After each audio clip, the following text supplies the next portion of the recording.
දිව්‍ය ඖෂධයක් තරම් වටින මේ ශාකය ඔයාලා දන්නවද? ඔයාලා ඇහුවොත් ඔයාලට පුදුම හිතෙයි. දකුණු ඇමරිකාව නිදබිම කරගත් මෙම ශාකය ජලය තියෙන ඕනම ස්ථානයක හැදෙනවා.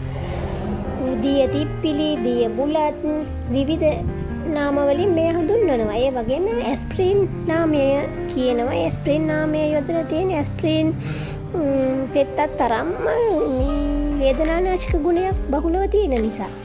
ඕනම මල් පෝච්චිය මේ බලන්න, මේ මගේ මල් පෝච්චියකුණත් මේක චූටි පෝච්චියක පවා හැදෙන ගහක්. මේ චූටි ඇට වලින් තමයි ව්‍යාප්ත වෙන්නේ.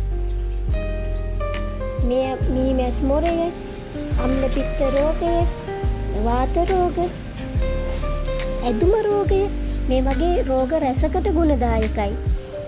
ඇත්තටම මේ අපේ විවිධ දණහිස් සමාරු වගේ දේවල් වලින් පීඩා විඳිනවා. ඇත්තටම බලන්න සතියකට දෙපාරක් මේ ආහාරයට ගන්න කොච්චර ගුණදායකද බලන්න. ඔබත් අරගෙනම බලන්න. නැතුව කියනවට කියලා අනිත් පැත්ත හැල්ලා හිටියට නම් කවදාවත් සුව වෙන්නේ නැහැ. මේ ටිකක් මිටක් කඩාගෙන හදලා කාලා බලන්න. මිටක් නැත්තම් ඒ ගස් වලින් පොඩ කඩලා ගන්න. ඔයාලා තියෙන විදිහට වෙනත් ආහාරයක් සමග කලවමට දාලා හදාගෙන කන්න. ගුණදායකයි.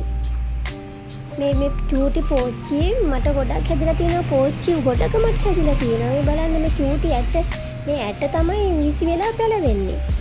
ඔයාලත් මල් පෝච්චි දෙකක හදාගන්න. වේදනානාශක ගුණයක්. අපි බෙහෙත් කොච්චර බොනවද? ඇස්ප්‍රින් පෙති අපි කොච්චර බොනවද? මේ නිසා පෙනඩෝල් කොච්චර ගන්නවද? බලන්න මේ දේවල් සත්‍යයකට ගන්නව නම් ඇඟට කොච්චර ගුණදායකයිද කියලා. ඇත්තටම අපෙන් ඈතට ගිහින් තියෙන අපේ වටින ශාක. ඔයාලා මේක කන්න එක විවිධාකාර විදිහට හදාගෙන රසවත් කෑමක් හදාගන්න පුළුවන්. සලාදයක් හදන් කන්න පුළුවන්. බැදුමක් විදිහට කන්න පුළුවන්. හරිම රසවත් මේක. මම නම් ආස පරිප්පු වලට දාලා කන්න.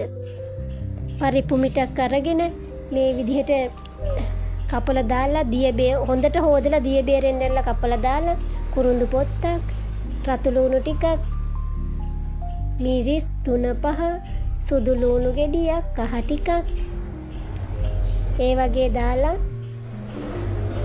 කරපිංචා රම්පි ටිකක් දාලා රසවත් සුවඳ ගහන්න හදලා ආරම්භන මිටිකිරි ටිකක් විතරක් දාලා ඔයාලා හදලා බලන්න.